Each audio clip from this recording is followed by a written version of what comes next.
Hello everyone, आज आपण चर्चा करणार आहोत एका अशा विषयावरती जो की हार्ट ब्रेकिंग आहे, बट तितकाच इन्स्पिरेशनल सुद्धा आहे, तितकाच इन्स्पायरिंग आहे.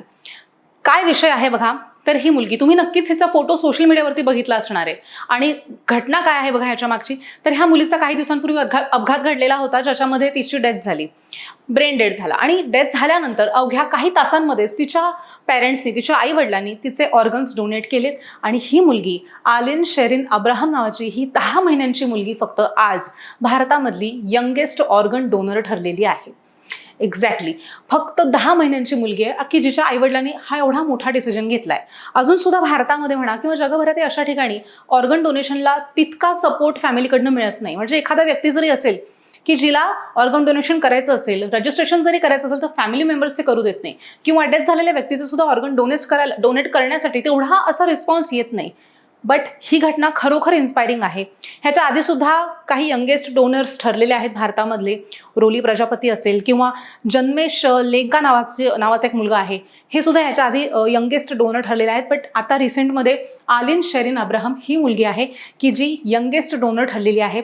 जगातली जर का यंगेस्ट डोनर कोण असेल ते तुम्हाला जाणून घ्यायचं असतं. होप ली नावाची मुलगी आहे की जी जन्मतःच काहीतरी एका व्यंगामधून ती जन्मली आणि त्यानंतर 74 मिनिटाच्या आत तिच्या डेथ नंतर तिचे ऑर्गन्स डोनेट करण्यात आलेले होते. सो ही जगातली सगळ्यात यंगेस्ट आणि ही आलिन शेरिन अब्राहम ही भारतातली सर्वात यंगेस्ट मुलगी ठरली आहे, 10 महिन्यांची, की जी ऑर्गन डोनर आहे.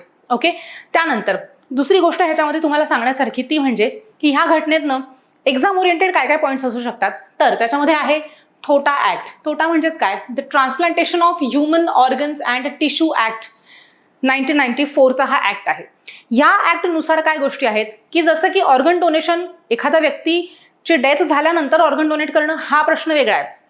बट ऑर्गन डोनेशनचा जो काही कमर्शियल बिझनेस होत होता इतके दिवस, किंवा ऑर्गन डोनेशन करून त्यातनं पैसे घेणं किंवा पैशांसाठी म्हणून ऑर्गन डोनेशन करणं, तर हे जे काही कमर्शियलायझेशन होतं ह्या मागचं, हे सगळं काही बॅन करण्यासाठी म्हणून हा ऍक्ट तेव्हा आलेला होता. सो ह्या कायद्याअंतर्गत कमर्शियली जर का तुम्ही ऑर्गन डोनेशन करत आहात तर ते चालत नाही, ती गोष्ट इल्लिगल आहे. आणि ह्युमन ट्रॅफिकिंग सारख्या गोष्टी ज्या घडत आहेत त्याच्या अगेन्स्ट आहे हा लॉ. ठीक आहे, सो हा लॉ तितकाच महत्त्वाचा आहे, परीक्षा ओरिएंटेड आहे, त्याच्यामुळे हा मेन्शन केलेला आहे. याच्यासारखा अजून एक लॉ सुद्धा आहे, अजून एक ऍक्ट आहे, तर तो म्हणजे आहे अॅनाटॉमी ऍक्ट. ठीक आहे, पुढचा आहे तो आहे अॅनाटॉमी ऍक्ट 1949.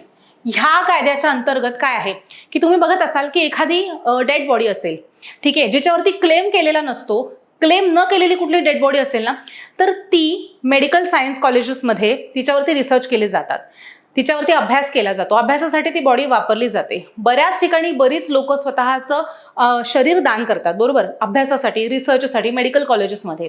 आणि काही ठिकाणी मेडिकल कॉलेजेसमध्ये त्या बॉडीज वापरल्या जातात ज्या की अनक्लेम्ड असतात. सो अनक्लेम्ड बॉडीज कुठल्या आणि किती तासांच्या आत त्याला दर्जा दिला पाहिजे ॲज अ अनक्लेम्ड म्हणून, तर त्या सगळ्या गोष्टी ह्या अॅनाटॉमी ऍक्टमध्ये मेन्शन केलेल्या आहेत. की 72 तासांच्या आत, ऍक्सिडेंटल डेथ असेल तर 72 घंटे असतील, किंवा रोडवरती की माहीत नसलेली समजा डेथ असेल, अननोन डेथ असेल, तर तिला 48 आवर्स, असे त्याच्यामध्ये वेगवेगळे नॉर्म्स आहेत. सो हे दोन्ही पण ऍक्ट वेगवेगळे आहेत. एक आहे थोटा, जो की transplantation of organ, human organ आणि टिश्यू डोनेशनचा, आणि दुसरा आहे हा अॅनाटॉमी ऍक्ट. सो हे दोन्ही सुद्धा ऍक्ट वेगवेगळे आहेत. त्यानंतर आता ऑर्गन ट्रान्सप्लांटेशनच्या संदर्भात एक फार महत्त्वाची गोष्ट की बघा, 2 प्रकारचे व्यक्ती ऑर्गन डोनेशन करू शकतात. एक म्हणजे जी लिव्हिंग आहे, बरोबर, एक म्हणजे लिव्हिंग असलेली व्यक्ती, जिवंतपणे सुद्धा तुम्ही ऑर्गन डोनेशन करू शकतात. मग त्याच्यामध्ये तुम्ही काय काय ऑर्गन डोनेट करू शकतात, तर त्याच्यामध्ये तुम्ही तुमचं पार्शियल इंटेस्टाईनचा सुद्धा काही पार्ट तुम्ही त्याच्यामध्ये डोनेट करू शकतात.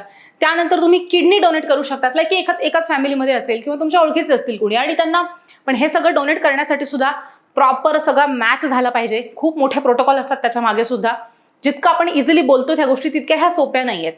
बट तरी सुद्धा एक्सप्लेन करते की याच्यामध्ये किडनी डोनेशन असतं की जर का सगळ्या गोष्टी मॅच झाल्या तर 2 पैकी 1 किडनी तुम्ही डोनेट करू शकता. एका किडनीवरती सुद्धा माणूस सर्व्हाइव्ह करू शकतो त्यासाठी. त्यानंतर पार्शियल लंग्स सुद्धा डोनेट केले जातात, पार्शियल पॅनक्रियास दिलं जातं आणि पार्शियल लिव्हर दिलं जातं. म्हणजे ह्याच्यामध्ये लिव्हरमध्ये रिजनरेशनची ग्रोथ कॅपॅसिटी असते. लिव्हरचा एक तुकडा जरी तुम्ही काढून डोनेट केला तर त्यानंतर त्या माणसाच्या शरीरामध्ये लिव्हरची वाढ पुन्हा ॲज इट इज होते. ज्याचं काढून दिलेलं आहे त्याची सुद्धा वाढ पुन्हा ॲज इट इज होते आणि they both can live a very proper life, जशी रुटीनमध्ये राहतात तसं. त्यानंतर डिसीज्ड डोनर्स म्हणजे कुठले असतात की ज्यांची डेथ झालेली असते आफ्टर डेथ. ते पण केव्हा, त्याच्यामध्ये सुद्धा बघा, हा जो THOTA जो कायदा आहे, ऍक्ट आहे, त्याच्यामध्ये ना एक पॉइंट मेन्शन केलेला आहे की ब्रेन स्टेम डेड झालेलं पाहिजे. ही जर का झालेली असेल ना तिथे, तर त्याला तशी मान्यता आहे की जर का प्रॉपर ब्रेन डेड झालेला असेल एखाद्या व्यक्तीचा, तर तुम्ही 100% त्याचं ऑर्गन डोनेशन करू शकतात. ठीक आहे. ह्याच्यामध्ये की ज्याची डेथ झालेली आहे तो मनुष्य किंवा ती व्यक्ती इथे ऑर्गन डोनेट करू शकते. मग ती काय काय डोनेट करू शकते, तर त्यांचं हार्ट ट्रान्सप्लांट केलं जातं दुसऱ्या व्यक्तीसाठी, त्यांचे लिव्हर दिलं जातं, त्यांच्या किडन्या, त्यांचे इंटेस्टाईन्स, त्यांचे लंग्स, त्यांचा कॉर्निया, पॅनक्रियाज, इव्हन हाडं सुद्धा दिली जातात, बोन्स सुद्धा, लाईक खूप सगळे बोन्स वगैरे हे डोनेट केले जातात. आणि दुसरी एक महत्त्वाची गोष्ट, टेंडॉन्स आणि लिगामेंट्स जे तुमच्या हाडांना जोडलेले असतात ना, तर ते टेंडॉन्स आणि लिगामेंट्स सुद्धा इथे काय केले जातात, तर डोनेट केले जात असतात. त्यानंतर आता हे जे ऑर्गन्स आहेत, तर हे जेव्हा कुठल्याही व्यक्तीला जेव्हा ट्रान्सप्लांट करायचं असेल किंवा ऑर्गन द्यायचं असेल किंवा घ्यायचं असेल, त्याच्यासाठी त्यांना काय करावं लागतं असतं, तर ही एक वेबसाईट आहे किंवा हे एक रजिस्ट्रेशन ह्या ठिकाणी करावं लागतं ह्या नोटावरती. So what is this NOTA, तर national organ and tissue transplant organisation ही एक ऑर्गनायझेशन आहे आणि ह्या ऑर्गनायझेशनवरती तुम्हाला जावं लागतं, या वेबसाईटवरती. तिथे तुम्हाला प्रॉपर रजिस्ट्रेशन करावं लागतं. ठीक आहे. ही नोटाची एक वेबसाईट आहे, त्याच्यावरती जाऊन पहिले रजिस्ट्रेशन करावं लागतं. त्यानंतर आधार रजिस्ट्रेशन वगैरे ह्या गोष्टी त्याच्यात कराव्या लागतात. फॉर्म फिल करावा लागतो. त्यानंतर व्हेरिफिकेशन होतं. त्यानंतर सर्टिफिकेट तुम्हाला त्या ठिकाणी मिळतं की yes are you eligible for this or not. आणि मग त्यानंतर तुम्हाला इथे पुढची ही सगळी प्रोसिजर डोनेशनची, ऑर्गन डोनेशनची करता येत असते. हे त्याच्यासाठी ऑफिशियल आहे. ठीक आहे. प्रॉपर. आणि सगळ्यात महत्त्वाची गोष्ट, हा एक दिवस सुद्धा आहे. काय आहे हा, तर इट इज 3 ऑगस्ट, जो की इंडियन ऑर्गन डोनेशन डे म्हणून आपण काय करतोय, सेलिब्रेट करतोय. ठीक आहे. 15वा इंडियन ऑर्गन डोनेशन डे आपण 2025 मध्ये सेलिब्रेट केलेला आहे. सो हा सुद्धा एक्झाम ओरिएंटेड फार महत्त्वाचा पॉईंट आहे, हा सुद्धा तुम्ही लक्षात ठेवायचा आहे. त्यानंतर दुसरी महत्त्वाची गोष्ट, आता व्हॉट कॅन बी डोनेटेड, कुठले कुठले ऑर्गन्स डोनेट होऊ शकतात, त्याच्यानुसार मी तुम्हाला त्याचा टाइम, ह्या सगळ्या गोष्टी सुद्धा सांगणार आहे. प्रत्येक ऑर्गन डोनेट करताना असं नसतं की आज एखाद्याची डेथ झाली की उद्या 10 दिवसानंतर त्याला तुम्ही डोनेशन करा ऑर्गनचा, काहीच उपयोग होत नसतो त्याचा. डेथ झाल्याच्या नंतर काही काळाची मर्यादा असते, त्याच मर्यादेमध्ये बरोबर सगळे ऑर्गन्स जे आहेत, जे डोनेट करायचे आहेत, ते डोनेट झाले पाहिजे.